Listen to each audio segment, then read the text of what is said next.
Welcome to this month's Creation Justice webinar, a gathering place for building a faith-rooted and faith-sustained movement addressing some of the most pressing issues facing our world today. I'm Brooks Barrett, the Environmental Justice Minister for the United Church of Christ. I am joined by my esteemed co-host, the Reverend Michael Malcolm, the Executive Director for the People's Justice Council and Alabama Interfaith Power and Light. Before I introduce our guest today, Michael, I would love to get your thoughts on our webinar. In many ways, I feel like today captures something about the nature of social change and how institutions evolve. Environmental justice wasn't even a phrase in use when the EPA first began back in 1970. That would come into play in the decades that followed, and one of our guests was an important part of the rise of the environmental justice movement and now works for the EPA at the senior levels. Our other guest speaker plays a role at the EPA that in some ways embodies the recently increased commitment of our federal government to dedicating funds to environmental justice. A lot has happened since 1970. What are your thoughts, Michael, as we get started?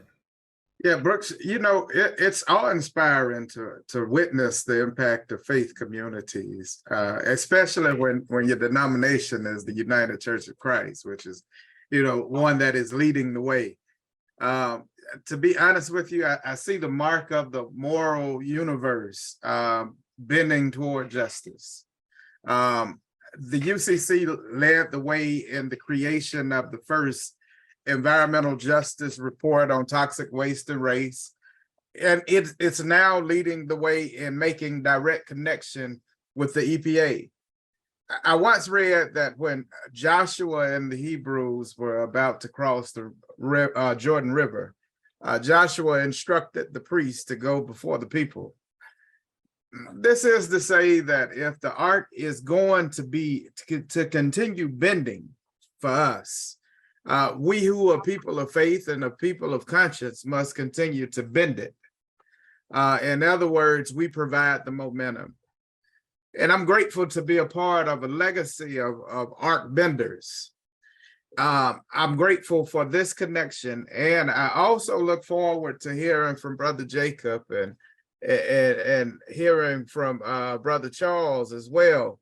I am very intrigued, and I think I've heard from Brother Charles before, and really looking forward to hearing from him again. I give it back to you now, Brooks. Thank you, Michael, as always, for your framing and your comments. I'm sure there are going to be preachers across the country this Sunday who will be talking about arc benders in their sermons, and so I like that phraseology. Let me now introduce our panelists in the order in which they'll be speaking. Charles Lee is a true pioneer in the arena of environmental justice and a founder of the environmental justice movement in the United States. He was the principal author of the landmark UCC study, Toxic Waste and Race in the United States. He organized the first National People of Color Environmental Leadership Summit and helped spearhead the emergence of federal policy on environmental justice. He currently is the Senior Policy Advisor for Environmental Justice at the EPA's Office of Environmental Justice and External Civil Rights. We also have with us Jacob Burney, who serves as the Division Director for Grants Management, the Grants Management Division in the Office of Environmental Justice and External Civil Rights at the EPA. Jacob joined the agency in 2011 as a grants specialist with the Office of Grants and Debarment.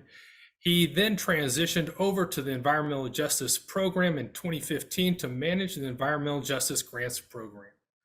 Jacob's responsibilities with the Environmental Justice Program have included leading the development of all environmental justice grant opportunities and solicitations, coordinating training opportunities for hundreds of environmental justice grant applicants and grantees, and managing the review and awarding process for all environmental justice grants. We are delighted to have both of you with us today. Charles, if you could get us started, we'd love to hear from you. Great. Thank you, Brooks, and thank you, Reverend Malcolm. Hello to everyone. I am going to bring up my screen.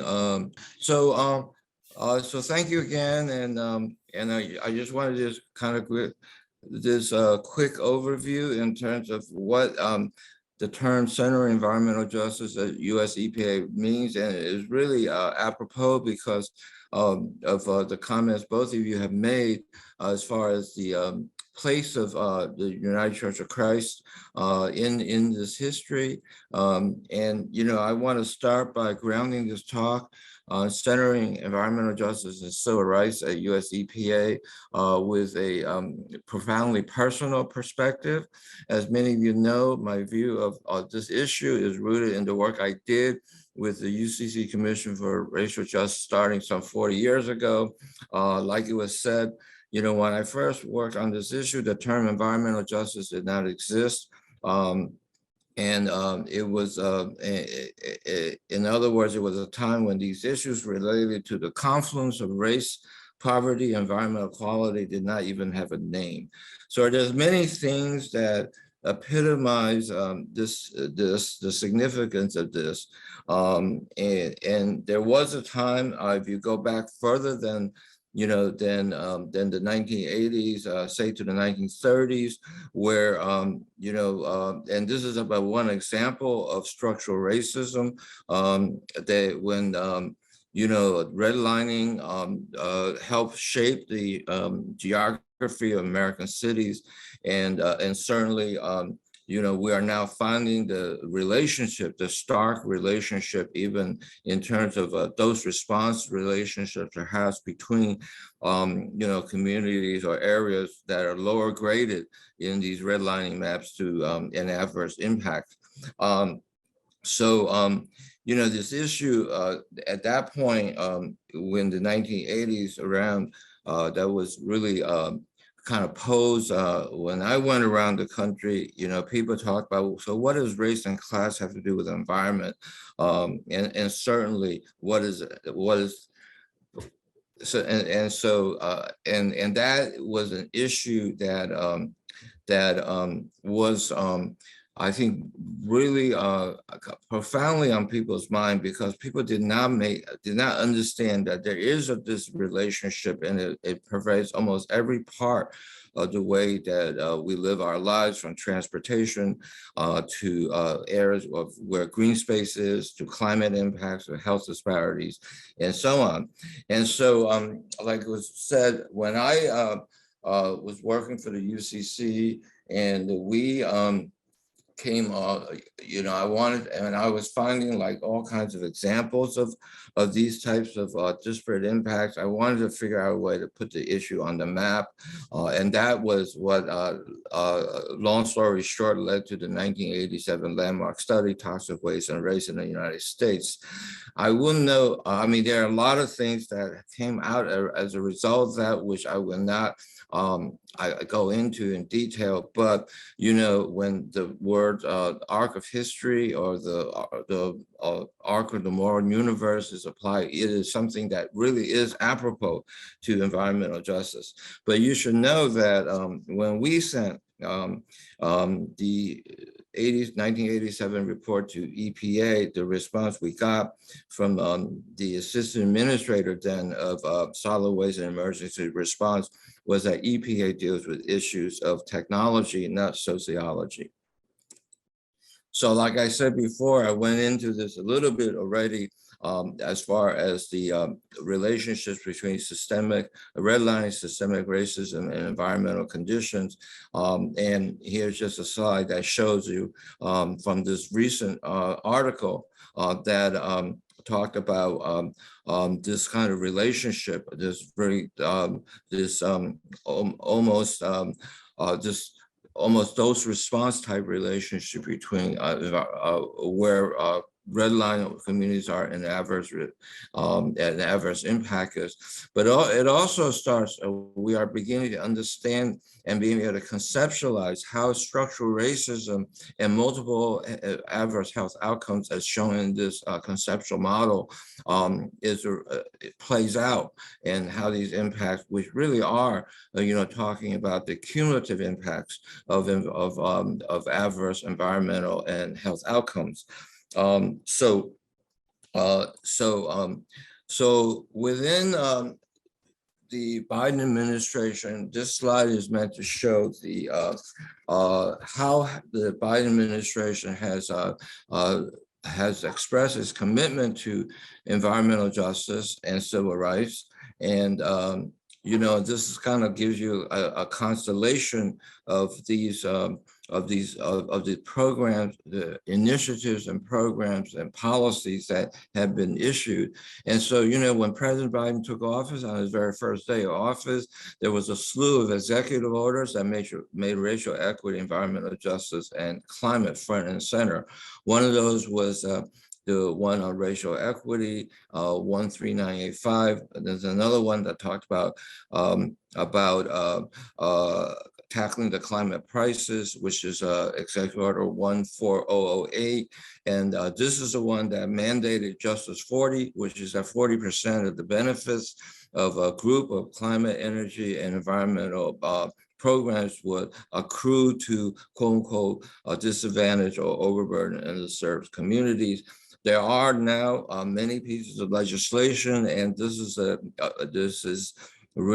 what Jacob is going to talk about, including the American Recovery Act, the Bipartisan Infrastructure Bill, the Inflation Reduction Act, that has provided something like $60 billion of resources for environmental justice. Of this amount, some $3 billion went to EPA's environmental justice program.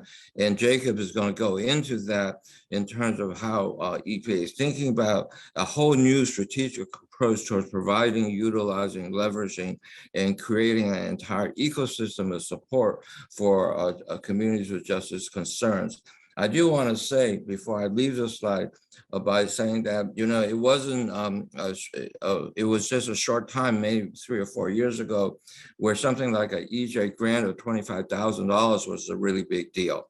And now we're having grants totally, hundreds of grants, or totaling $1 million or more. And this is a type of investment that's long overdue, but definitely needed to really address these issues. So what does it mean to center environmental equity, environmental justice, and civil rights at EPA? I think you should know that the first memo that Administrator Regan issued around environmental justice, he talked about making EJ part of the DNA of EPA.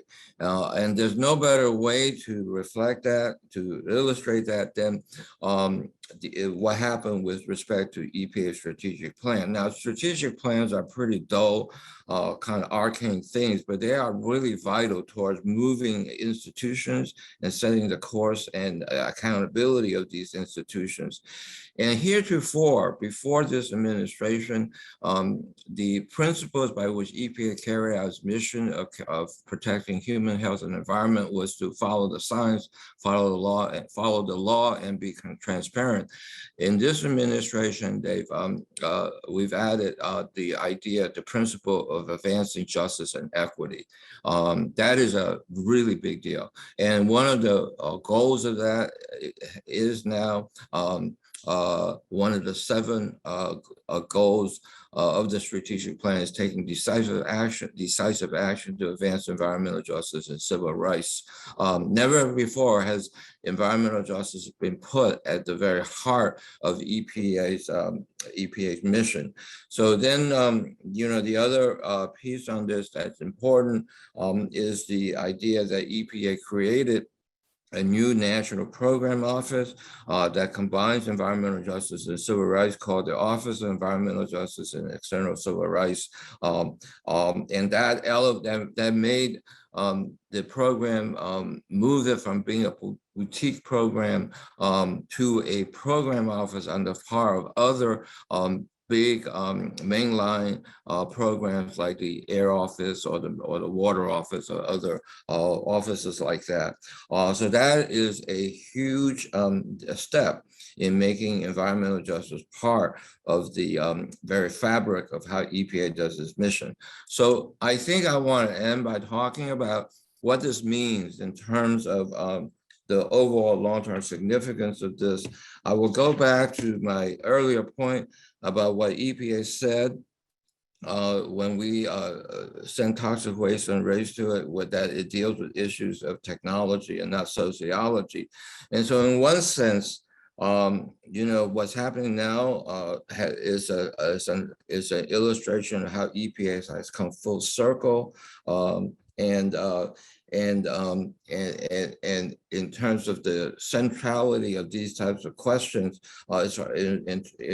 in terms of how EPA carries out its business. It is certainly an example of the beginning of efforts needed to turn the ship around. And we still have, however, I think, in the larger field of environmental protection and at EPA, ways of doing business as largely blind, that has a blind eye to distributional impacts of the environment. This is a major obstacle, and we still have a lot of work to do. So, we have, so while we have a lot of work to do, we also now have a lot to celebrate. And this historical arc that now makes up environmental justice is really meaningful and inspiring. And within all that, I think I am proud to have play a role in the UCC's efforts to help pioneer attention work and attention to this area, and certainly this slide, among other things, is to show, to illustrate the UCC's role, important role in this history. So what you see here is the backdrop is the Washington Post article about the birth of environmental justice in Warren County, North Carolina. The picture on the left is Dolly Burwell and several other people in jail in 1982 as part of those protests. And the other is 40 years later, when Administrator Reagan announced this new national program, the Office of Environmental Justice and Civil Rights in Warren County, and him then handing the pen that ordered that signed the order for this new office to Dolly Burwell herself. And so I think that is no better example or that epitomizes the leadership roles that you have played in this arc of history, and in the story of environmental justice in the United States. So I'll end up there, Brooks. Thank you, Charles, for that wonderful presentation. If you would, yep. And we'll now transition to Jacob. We'll let you take it away, Jacob. Oh, thanks, Brooks. It's an honor to be able to speak with you all, with UCC and the audience here. I know that several in the audience do join by phone, so I do have a slide deck that I will share, but I will try to be as descriptive as I can about the environmental justice grant funding we have and the opportunities that we have before us. So I'm pulling up my slide deck now, and then I will start the presentation. Just one second. Yeah. Okay, so as Charles already described, we have an historic opportunity before us with what the Biden-Harris administration has fostered in terms of centering environmental justice and equity as a part of their outreach and their platform. So as part of that, our particular office and program received $3 billion with a B, $3 billion through the Inflation Reduction Act for environmental and climate justice block grant funding. So this particular opportunity has resulted in us being able to restructure our longstanding environmental justice grants program into a program that can meet communities at different levels of readiness and to address different issues that are impacting those communities. So historically, we've only really been able to provide a single opportunity, an environmental justice grant vehicle each year. Going forward, we're going to have multiple environmental justice grant vehicles available to communities to apply to and to receive funding through for the next few years at the least.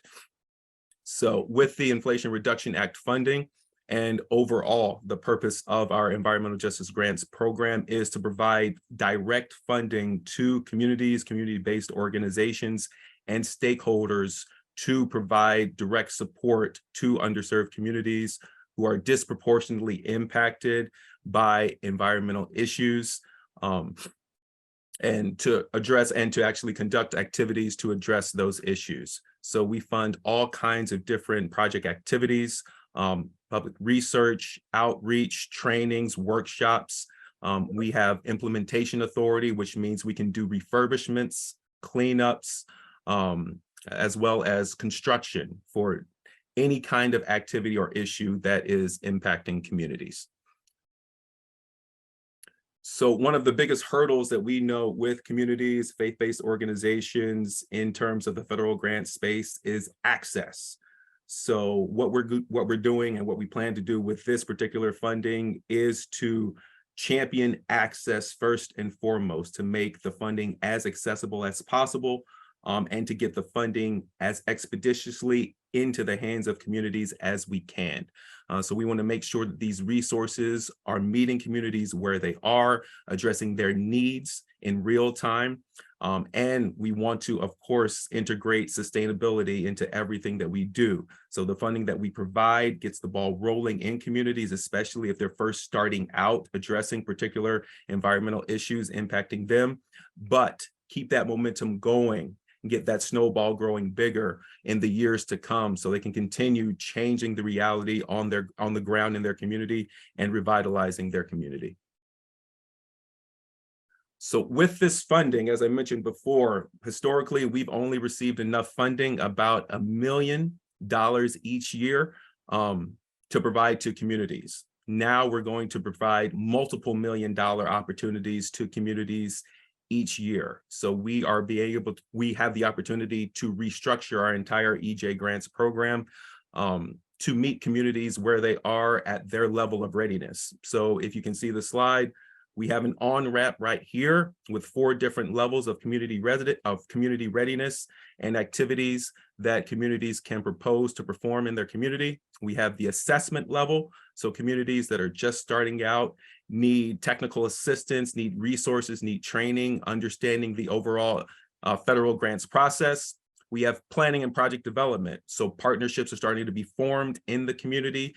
Connections are being made with other like-minded organizations in the community to start tackling these long-standing issues in their community. Pilots and partnerships. So these are larger funding vehicles to continue the work that was done in the planning and project development phase. And then the last level, the 4th level of community readiness, is implementation. So these are our big ticket block grants, $10 to $20 million, where community coalitions can come together, where we have CBOs, local government, tribal government, faith-based organizations able to partner together and actually implement a $15 to $20 million infrastructure project to revitalize a community, to tackle asbestos issues, pilot refurbishments for dilapidated housing, all kinds of issues, stormwater infrastructure, disaster preparedness. I mean, any issue that you can think of would be could be implemented through our implementation grants. So where we are right now is at the assessment level. So right now we are awarding our Thriving Community Technical Assistance Centers grants. These are our TIC-TAC grants.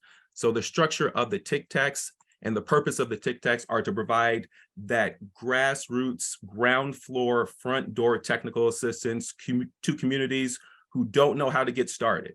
You know, they just are starting putting together their community-based organization. They don't know how to get registered. They don't know what opportunities are out there for resources. So our TIC-TACs provide free, totally free technical assistance, training, and direction, instruction to community-based organizations, to community residents, individual community residents, as well as to local municipalities and jurisdictions about how to start tackling issues in their communities. So we're in the process of awarding 16 TIC-TACs. That's the acronym we use, 16 TIC-TACs across the nation that are providing that technical assistance to faith-based organizations and community-based organizations in their EPA region. So EPA Region 2, Region 4, Region 6, Region 9. If you're in an EPA region, you have a TICTAC that is about to be awarded or is in process of being awarded. We have Region 1 and Region 8 who are finalizing a competition to finalize their TICTAC.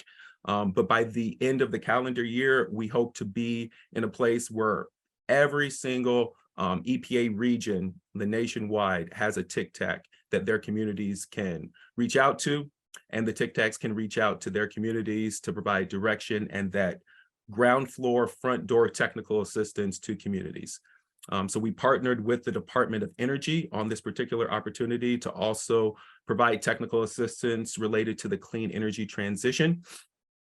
So these are really, really high profile technical assistance centers that we're so proud to start to award and to get the ball rolling and open up their doors for communities. Each of the TICTACs are receiving at least $10 million over a 5-year period. So it'll be available to provide technical assistance on an entire host of environmental issues that communities are looking to start to address in their particular communities. So to date, we've awarded 8 of the 16. We're on pace to award the other 8 by September 30th.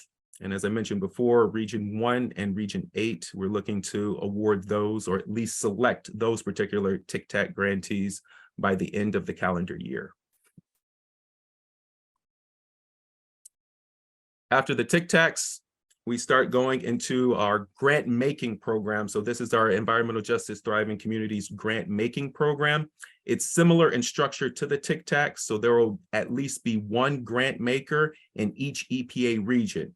Now, while the TICTACs are providing technical assistance to communities, letting communities know how to get EPA grants and federal grants, the actual grant makers will provide that grant funding directly to communities. So with the TICTACs, you learn how to apply for grants, you get grant writing training, understanding of which particular grant opportunities to apply to, and then the grant maker actually provides the funding, the grassroots kind of seed funding to communities. So there'll be different phases of sub-grants that communities can apply to through the grant maker, $150,000 projects, $250,000 projects. These can be 1 to 2 year projects. We also have non-competitive $75,000 projects that'll be available for communities to apply to. But the big thing with the grant makers is that it removes the very long and slow bureaucratic process of applying to a federal grant. So with the grant maker, a community or faith-based organization can apply directly to the grant maker, send a simple streamlined work plan and budget over to the grant maker via email, kind of laying out the need in their community. The grant maker can quickly intake that application, review it, score it. If it scores well, can get the funding as quickly as possible to the community. Alternatively, through the federal process, even the registration process on the System for Award Management or through the federalgrants.gov website can take months and months, especially for a newer faith-based organization or grassroots organization who hasn't applied to a federal grant before. So even in our grants program for our longstanding small grants, it would be at least 9 months from when we got an application in from community-based organization until we could actually award the grant, just because of all of the checks and balances that we have with the federal process.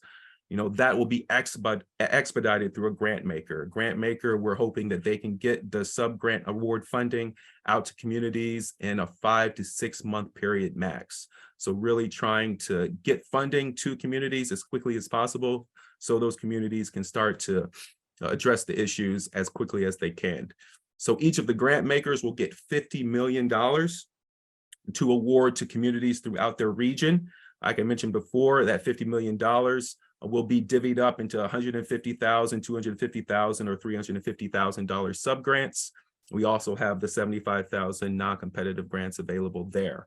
So the grant makers themselves will be, high capacity organizations, experienced organizations, institutions of higher education, philanthropic organizations who have experience kind of managing pass-through funding and large grant programs.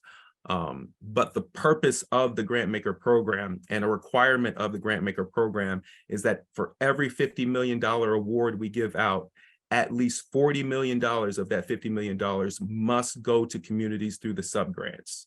So that particular institution of higher education has $10 million or so to cover their personnel, staff, their contractors, website designers, to stand up their processes to receive the actual applications from communities. But the bulk, the vast majority of the funding is going directly to communities through those subgrants. So that's why you see that 80% figure here on the slide.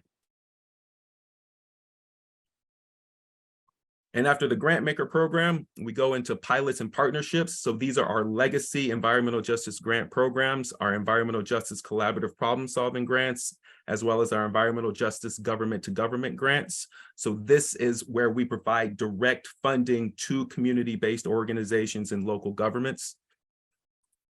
So these two opportunities do go through the regular federal grants process. So registration on the System for Award Management, sam.gov, with grants.gov. Organizations that apply will have to get their UEI number, their universal entity identifier number. It used to be called a DUNS number. So it is a longer process, but it does provide, especially community-based organizations, through the collaborative problem-solving opportunity, an opportunity to manage funding directly from the federal government. So we had an opportunity earlier this year that closed in April for both our CPS program, collaborative problem solving, and our government to government. For the collaborative problem solving, they were for $500,000 projects each. We did have a small set aside. A set aside is a small carve out for small nonprofit organizations, and we characterize those as having 10 full-time employees or fewer. For $5 million. But each of those $500,000 projects is for a 3-year project period. So we are funneling $30 million of that $3 billion total through the collaborative problem solving. So we're looking at around 80 total grants between the $500,000 collaborative problem solving grants and $150,000 small nonprofit set aside grants. So we've already received applications for that opportunity. Our plans are to offer this same opportunity next year in 2024. And the same thing with the environmental justice government to government grants. So that particular opportunity is for governmental organizations and agencies to apply to. So not for community-based organizations or faith-based organizations, but what is required, a required part of the government to government grants, is that those governmental applicants must partner directly with a community-based nonprofit organization or a faith-based organization to receive that funding. So in many of the applications, we had community-based grassroots organization partners that are receiving subawards to conduct a portion of that larger governmental project that's being done by the state, the local government, or a tribal government. The government to government grants are for up to $1 million each. And we were looking to award about 70 of those. So between these two opportunities, collaborative problem solving and government to government, we're looking at 150 grants each, and we're targeting to get those awarded between December and February of 2024. So December 2023 and February 2024, so later this winter. Lastly, because I know there are probably questions about the funding, wanted to talk about the implementation grants. So we are targeting to get this particular opportunity on the street by October 1st. So this opportunity will be open for a year on a rolling basis. Now, these are for those big, large block grants that I described at the top.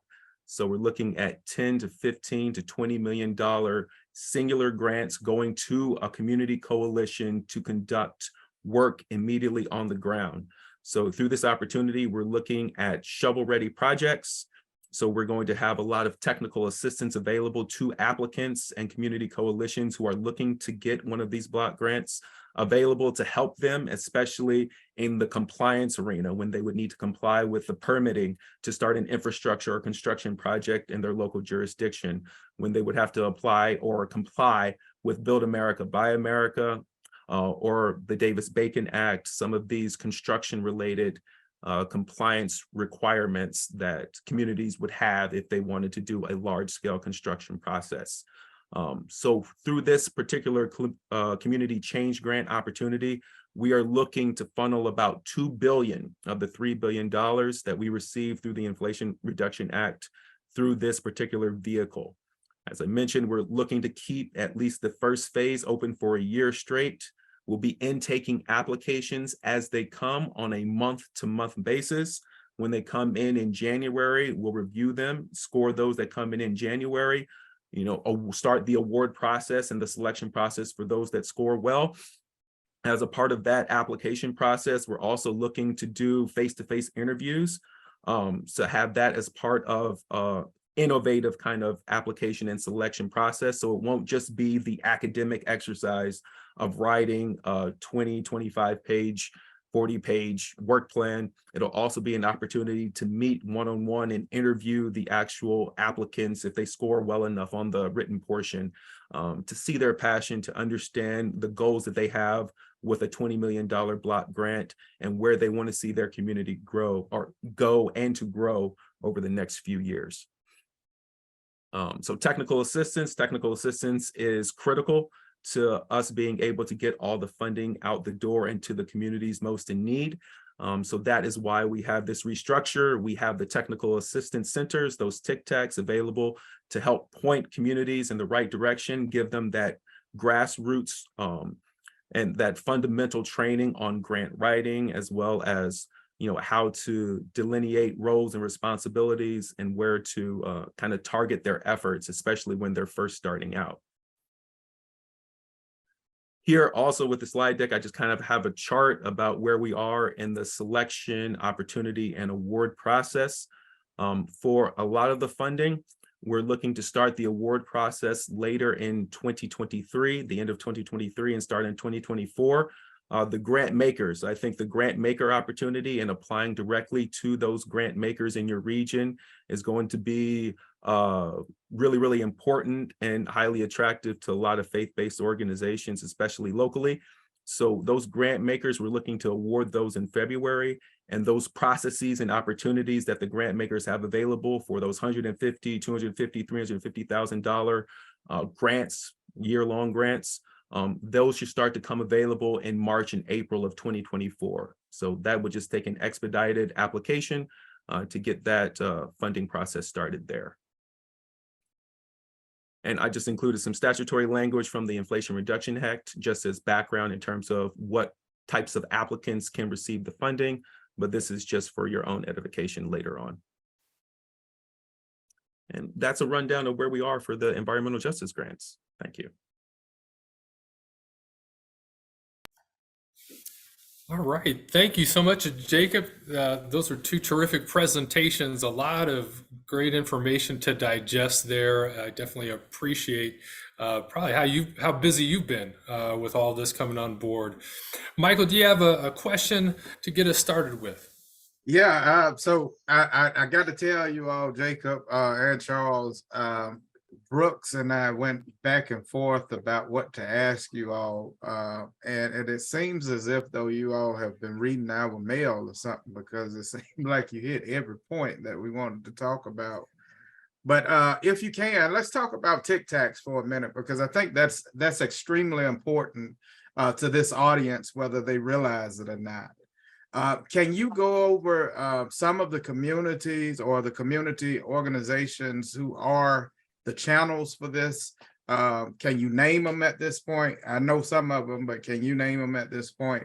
Because the reason I'm asking this, to be perfectly transparent, is because some of our communities of faith who are listening now need to start building these relationships yesterday, so that they can have relationships. And these are community-based organizations, institutions of learning, higher learning, and other institutions that we need to have relationship with, because that is our access. So if you can, just go over that a little bit for us. Yes, sir. Yes, sir. So for the TIC-TACs, of the 8 that we've already awarded, we have in region 4, or what we have in yeah, we can start here nationally. We have the Institute for Sustainable Communities. So that's one of our national TICTACs. They're out of Vermont, and they're standing up kind of the backbone infrastructure, websites, and communication channels for all of the regional TICTACs. The regional TICTACs, those that we've already named include Deep South Center for EJ out of New Orleans. So they'll be one of the Region 6 and Region 4 TICTACs, as well as Research Triangle Institute out of North Carolina. So they're still in the process of receiving their award. We also have New Mexico State University out of Region 6, who's providing fulsome support along the border as well. Out in the West, we have San Diego State University Foundation. They're providing support to Region 9 communities, California, Nevada, Arizona, as well as the Pacific Islands. Partnering with them, we have University of Arizona, who are also providing support because that's a lot of area to cover for Region 9. In Region 10, we have a Willamette Partnership, who's also working with the University of Washington. And both of those organizations are receiving TICTAC awards to provide community support and technical assistance to communities in Region 10 and all the way up into Alaska and Alaska Native villages as well. In Region 5, we have University of Minnesota, who's working directly with Blacks in Green. So both of those organizations are receiving TICTAC awards. Blacks in Green is right out of Chicago. So they're starting with a kind of a grassroots perspective to provide technical assistance in the Illinois area and expanding out from there. And then partnering with University of Minnesota to provide fulsome support to Region 5 communities. In Region 2, we have WEACT, of course, as well as Inter-American University of Puerto Rico. So both of those organizations are providing support to Region 2, EPA Region 2 communities in New York, New Jersey, as well as Puerto Rico and the Virgin Islands. Region 1, they're still in the process of making their selection. Region 8 and the Midwest is also in the process of making their selection. Region 7, Wichita State University. So that's the TICTAC recipient that will provide technical assistance to communities in the Region 7 area. We're also working with International City County Management Association, that's ICMA. They're going to be a national TICTAC helping to coordinate the entire TICTAC network along with Institute for Sustainable Communities. And for tribal communities, we have the National Indian Health Board. So NIHB, who will provide specific support to tribal communities and their technical assistance needs. So 16 there, I hope I got them all, but we've awarded 8 of the 16 so far. Really excited about awarding the rest. So right now the TICTACs are in the process of standing up their websites, their outreach materials, getting flyers out, letting communities know, getting on the radio, in the newspaper, letting communities know that they're operational. And like I said, the TICTAC technical assistance totally free of charge. So any community resident, any stakeholder can go to the TICTAC, request support to address an environmental or energy justice issue.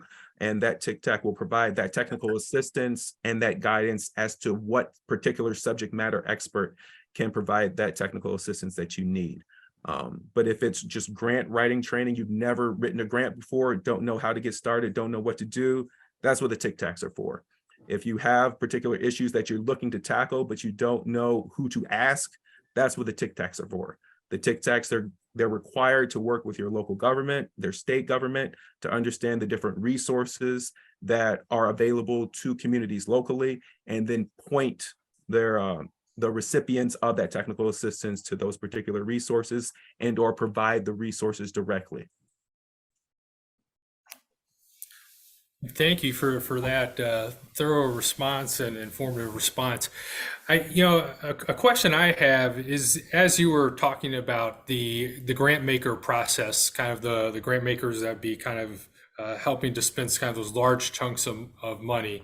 I can imagine some people feeling a little bit queasy with the idea that it could sound like the grant decision process for the sub-recipients is sort of being outsourced to a private entity.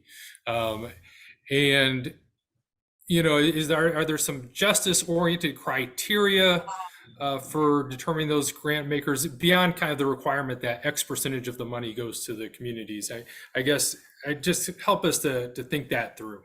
Yes, yes. So as part of the criteria for an applicant to apply to be a grant maker, there's an evaluation for participatory governance. So participatory governance is kind of a term that ensures that there is collaboration from community-based organizations in the overall structure and guidance to the grant maker.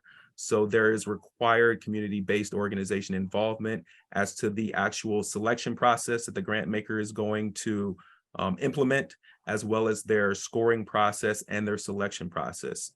Also, each of those grant maker awards are cooperative agreements, so that necessitates substantial involvement by EPA staff. So we as EPA staff will also work directly with the grant maker, review their evaluation criteria that they're going to be scoring community applicants on to ensure that there is equity, environmental justice principles, fairness, and guidance as a part of their criteria before they'll be allowed to go forward and start making their selections. And also EPA staff can be scorers, can actually be some of the folks reviewing and scoring the community applicants that come in.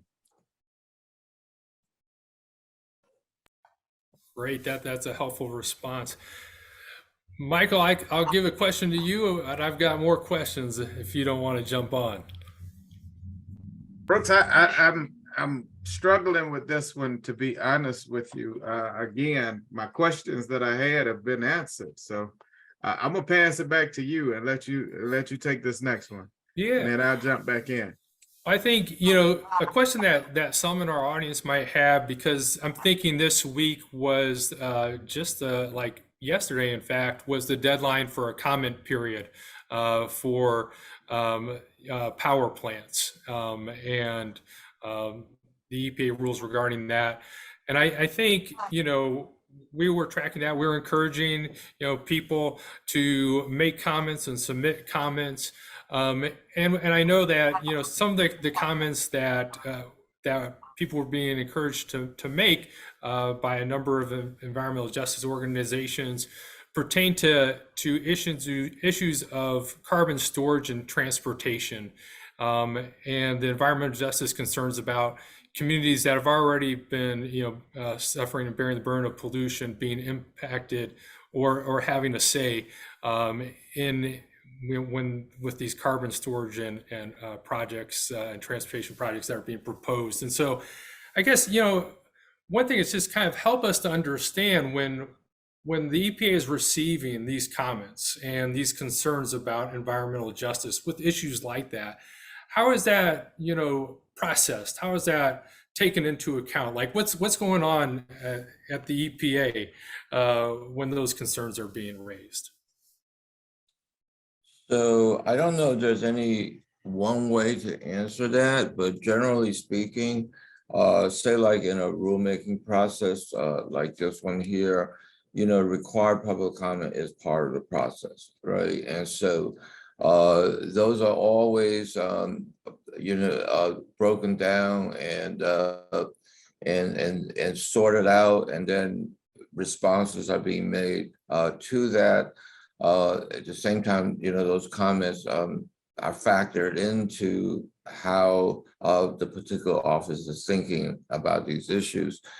I mean, I think the harder part of it has to do with like these rules are often you know, very tight deadlines.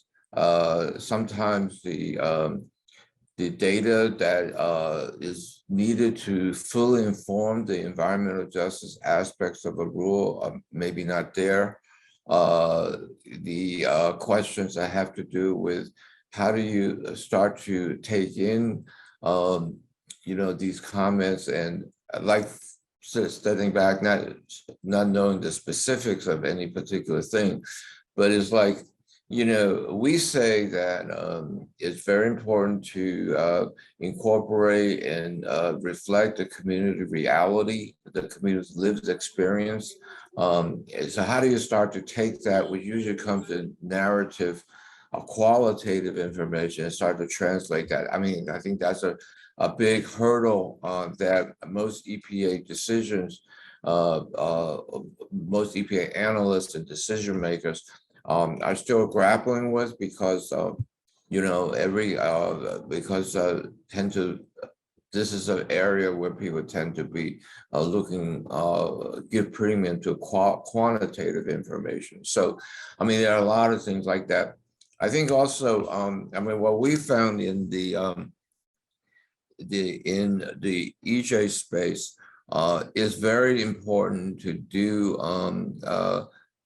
capacity building with communities so that they are, they're more knowledgeable about a particular rule or a particular permit or whatever the decision is. And, the experience has been that pairing those processes along with like workshops for communities to help build that capacity, focus on, have people understand where to focus on for, with comments that are relevant and, can have an impact on the particular rule or decision at hand is really important. There are two, the Environmental Law Institute has come out with, and this is a resource that goes back to the 1980s, I think it is, or 1990s, about how to better make verbal comments and how to better make written comments. And those are resources that, you can, I would really recommend to people. But overall, the EJ issue, with there's two parts of this larger problem that has to do with making sure the communities have capacity to really engage in these decision processes, and then on the other hand, for EPA staff to be able to understand and incorporate these concerns or these comments into their decision making.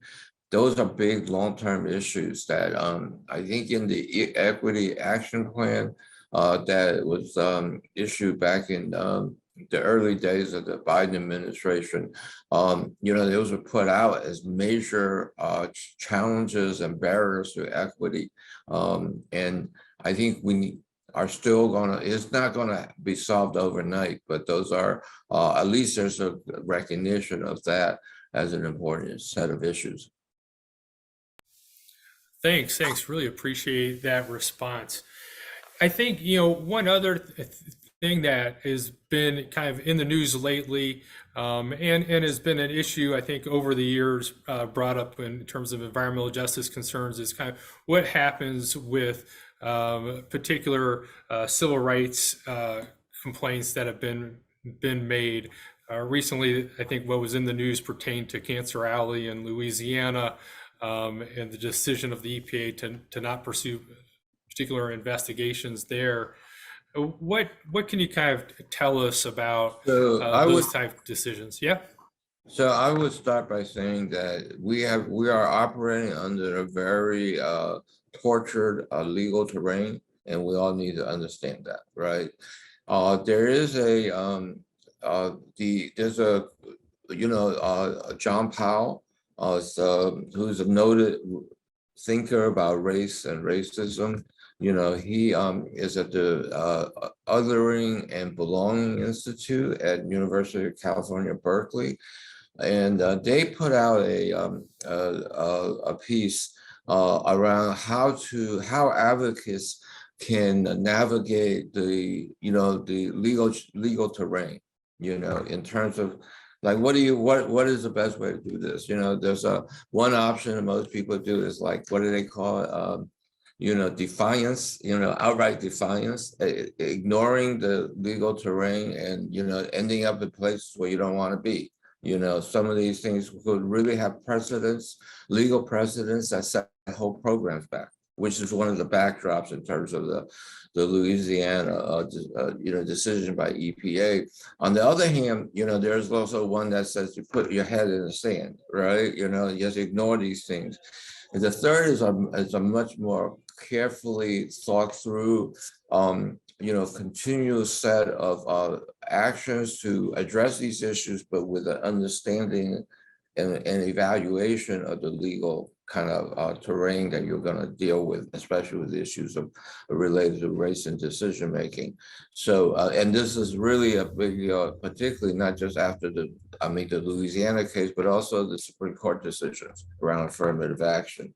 So, I mean, I would recommend that, you just look up Othering Belonging Institute and get a copy of that. And that's really a primer for how to deal with this. So I think, the other part of this historically would be, in the past, EPA's ability to address cumulative impacts, address civil rights issues, has been really abysmal. I think everybody realizes that.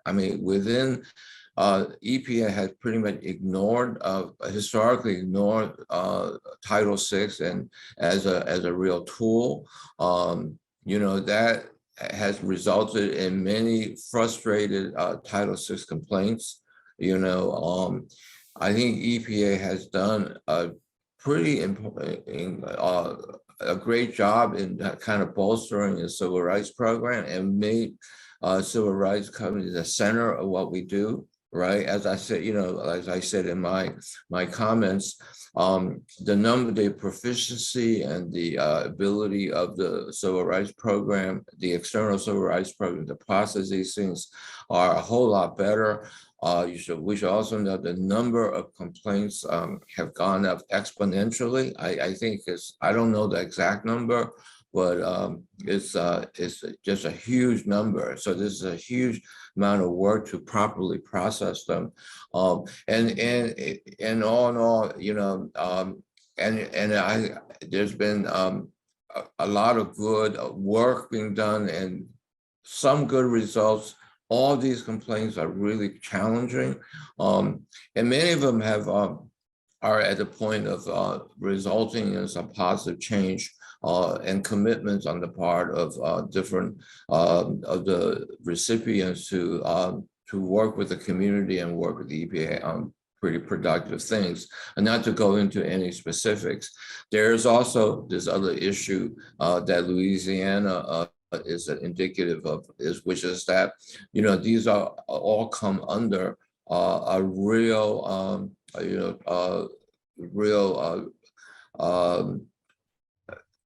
difficult set of legal challenges, terrain and challenges that we all have to navigate. So the one last thing I would say is, just because the EPA made its decision about, for good reason, I think, around that Title VI complaint, EPA has not stopped its commitment to that community. There are still lots of things going on and activities being stepped up to support that community in St. John the Baptist Parish. Thank you so much, Thad. I really appreciate your response and drawing our attention to the legal complexities of the landscape before us. And it's always helpful to get that voice and perspective as we read and see about these things in the news, and good to know of the continued commitment of the EPA. So, unfortunately, our time has come to a close. I feel like we could have a rich conversation. We could learn lots from both of you for a good another hour or so. But we'll bring this session to a close. We will see that we make available the links and resources that were mentioned, in particular, Charles, also that article you just referenced. All those things we'll want to put together and make available to those who have registered for this webinar. So thank you for that. This will be really an ongoing resource for us. And so we're much appreciative of your time with us today.